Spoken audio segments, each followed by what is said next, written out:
नमस्ते बच्चों। पिछले वीडियो में हमने विकारी के दूसरे प्रकार सर्वनाम और सर्वनाम के प्रकार के बारे में जानकारी प्राप्त की। अब हम चलते हैं विकारी के तीसरे प्रकार विशेषण और विशेषण के प्रकार के बारे में जानकारी प्राप्त करने। तो सबसे पहले मैं आपको बोर्ड की तरफ लाऊंगी।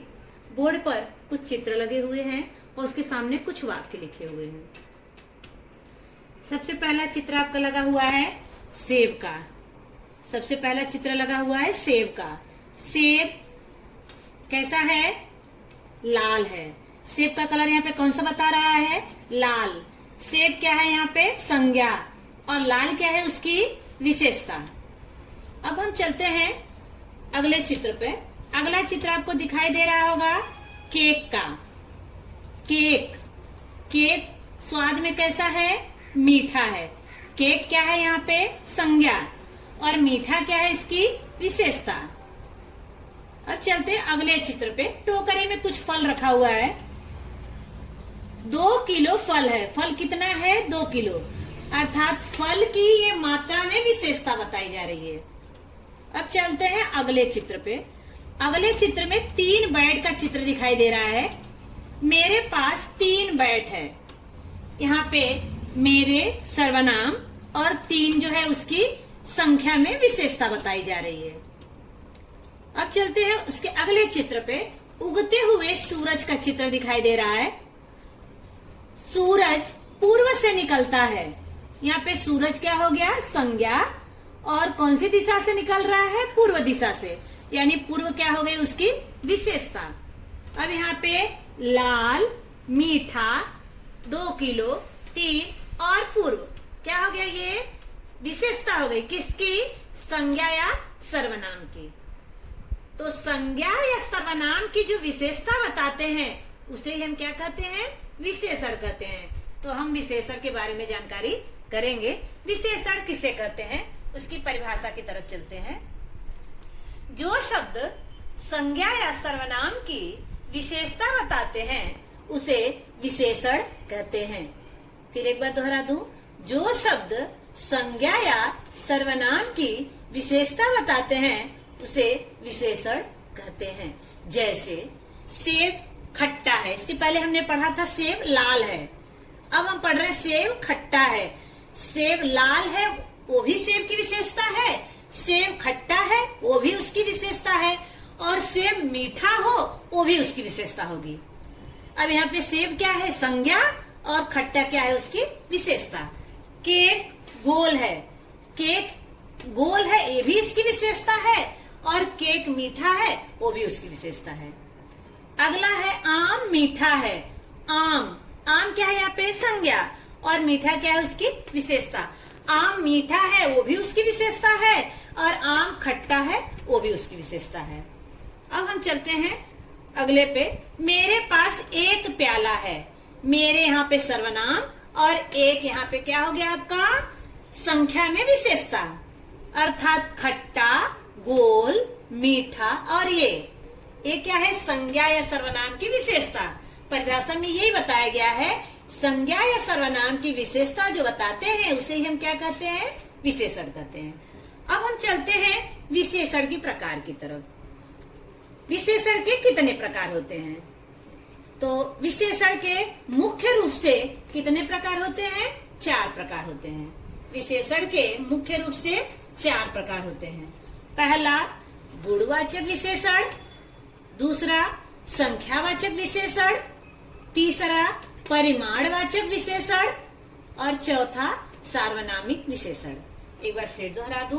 पहला गुणवाचक विशेषण, दूसरा संख्यावाचक विशेषण, तीसरा परिमाणवाचक विशेषण और चौथा सार्वनामिक विशेषण। इस प्रकार विशेषण के 4 प्रकार हैं। अब हम चलते हैं सबसे पहले वाले प्रकार की तरफ, गुणवाचक विशेषण। गुणवाचक विशेषण किसे कहते हैं?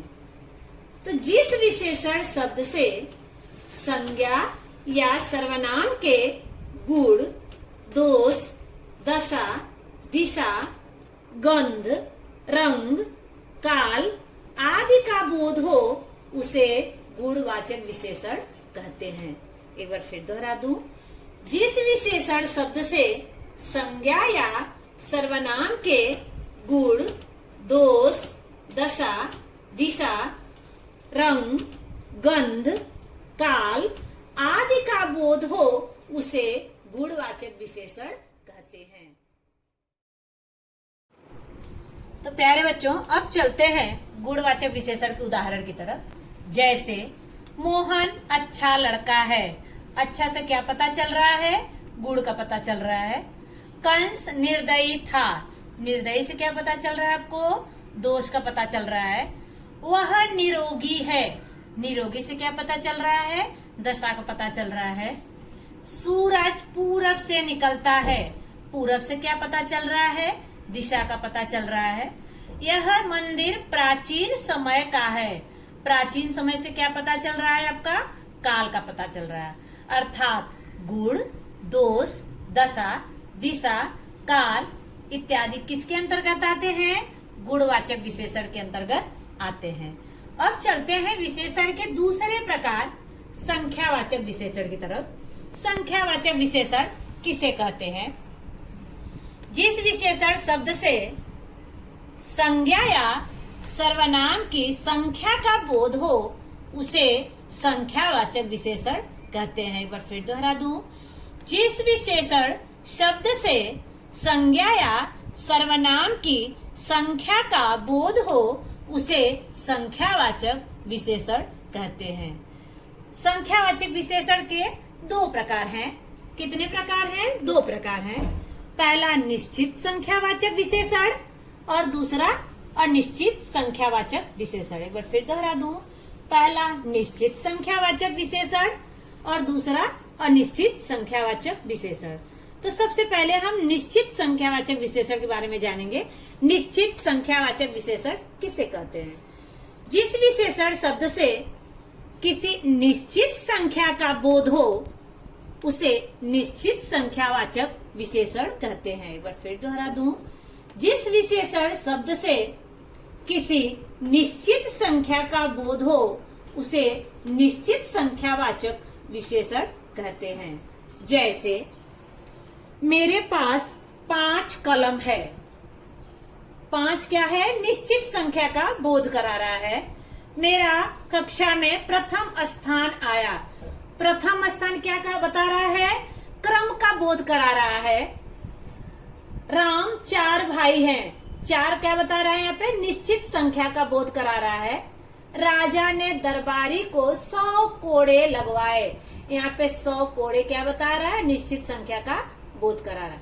अर्थात 5, प्रथम, 4 और 100 ये क्या बता रहा है आपका? निश्चित संख्या का बोध करा रहा है। इस प्रकार यह निश्चित संख्यावाचक विशेषण है। अब हम चलते हैं संख्यावाचक विशेषण के दूसरे प्रकार अनिश्चित संख्यावाचक विशेषण किसे कहते हैं?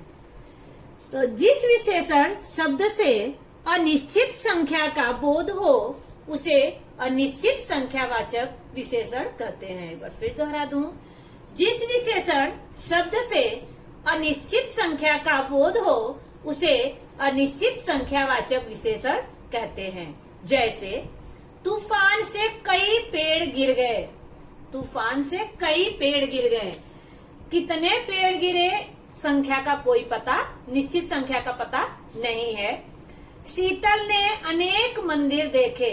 शीतल ने कई मंदिर देखे लेकिन निश्चित संख्या नहीं पता है कि उसने कितने मंदिर देखे। अगला, उसने कुछ पैसे अपने पास रख लिए। कुछ पैसे मतलब कितने पैसे रखे ये निश्चित संख्या का पता नहीं चल रहा है। दुर्घटना में कई आदमी मारे गए। कितने आदमी मारे गए निश्चित संख्या का पता नहीं चल रहा है। अर्थात कई, अनेक, कुछ ये क्या है? अनिश्चित संख्या का बोध करा रहे हैं, इसलिए अनिश्चित संख्यावाचक विशेषण है। अब हम चलते हैं विशेषण के तीसरे प्रकार परिमाणवाचक विशेषण की तरफ। परिमाणवाचक विशेषण किसे कहते हैं? जिस विशेषण शब्द से संज्ञा या सर्वनाम के वजन, माप, तौल आदि का बोध हो उसे परिमाणवाचक विशेषण कहते हैं। एक बार फिर दोहरा दूं। जिस विशेषण शब्द से संज्ञा या सर्वनाम के वजन, माप, तौल आदि का बोध हो उसे परिमाणवाचक विशेषण कहते हैं। परिमाणवाचक विशेषण के दो प्रकार हैं। कितने प्रकार हैं? दो प्रकार हैं। निश्चित परिमाणवाचक विशेषण और अनिश्चित परिमाणवाचक विशेषण। एक बार फिर दोहरा दूं, निश्चित परिमाणवाचक विशेषण और अनिश्चित परिमाणवाचक विशेषण। तो अब चलते हैं निश्चित परिमाणवाचक विशेषण की तरफ। निश्चित परिमाणवाचक विशेषण किसे कहते हैं? जिस विशेषण शब्द से किसी निश्चित मात्रा का बोध हो उसे निश्चित परिमाणवाचक विशेषण कहते हैं। एक बार फिर दोहरा दूं, जिस विशेषण शब्द से किसी निश्चित मात्रा का बोध हो उसे निश्चित परिमाणवाचक विशेषण कहते हैं। जैसे यह अंगूठी 2 ग्राम की है। यहाँ पे 2 ग्राम क्या है? निश्चित मात्रा का बोध करा रहा है। वह 3 लीटर दूध पीकर आया। 3 लीटर क्या बता रहा है? निश्चित मात्रा का बोध करा रहा है। सीमा 2 किलो चीनी लाई। 2 किलो क्या बता रहे हैं यहाँ पे? निश्चित मात्रा का बोध करा रहा है। मैं अपने लिए 3 मीटर कपड़ा खरीदी। कितने मीटर? 3 मीटर, अर्थात निश्चित मात्रा का बोध करा रहा है। 2 ग्राम, 3 लीटर, 2 किलो, 3 मीटर, ये किसका बोध करा रहे हैं? निश्चित परिमाणवाचक विशेषण का बोध करा रहे हैं, अर्थात निश्चित परिमाणवाचक विशेषण के अंतर्गत आते हैं। अब हम चलते हैं परिमाणवाचक विशेषण के दूसरे प्रकार अनिश्चित परिमाणवाचक विशेषण की तरफ। अनिश्चित परिमाणवाचक विशेषण किसे कहते हैं? जिस विशेषण शब्द से किसी निश्चित मात्रा का बोध न हो उसे अनिश्चित परिमाणवाचक विशेषण कहते हैं। एक बार फिर दोहरा दूं, जिस विशेषण शब्द से किसी निश्चित मात्रा का बोध न हो उसे अनिश्चित परिमाणवाचक विशेषण कहते हैं। जैसे आज अधिक गर्मी है। कितनी गर्मी है उसके निश्चित मात्रा का पता नहीं है। थोड़ी देर पहले वे काठमांडू में थे। कितने देर पहले थे? निश्चित समय का बोध नहीं है। सीमा की खेलों में अधिक रुचि थी। कितनी रुचि थी इसका पता नहीं है। हिमालय बहुत ऊंचा है। कितना ऊंचा है ये निश्चित नहीं बताया गया है। इस प्रकार अधिक, थोड़ी देर, अधिक, बहुत, ये क्या बता रहा है? अनिश्चित परिमाणवाचक विशेषण के बारे में बता रहा है, इसलिए यह अनिश्चित परिमाणवाचक विशेषण है। अब हम चलते हैं विशेषण के चौथे प्रकार सार्वनामिक विशेषण की तरफ। सार्वनामिक विशेषण किसे कहते हैं? जो सर्वनाम संज्ञा के पहले आकर उसकी विशेषता का बोध कराते हैं उसे सार्वनामिक विशेषण कहते हैं। एक बार फिर दोहरा दूं, जो सर्वनाम संज्ञा के पहले आकर उसकी विशेषता का बोध कराते हैं उसे सार्वनामिक विशेषण कहते हैं। जैसे यह लड़का चतुर है। यहाँ पे लड़का क्या है? संज्ञा। संज्ञा से पहले क्या आया? यह, अर्थात यह क्या हो गया? सार्वनामिक। इस आदमी का नाम जगन है। यहाँ पे आदमी क्या हो गया? संज्ञा। संज्ञा से क्या आया पहले? इस, इसलिए इस क्या हो गया यहाँ पे? सार्वनामिक। वह औरत बहुत दयालु है। औरत क्या हुआ यहाँ पे? संज्ञा। संज्ञा से पहले क्या है आपका? वह, अर्थात वह क्या हो गया आपका? सार्वनामिक विशेषण।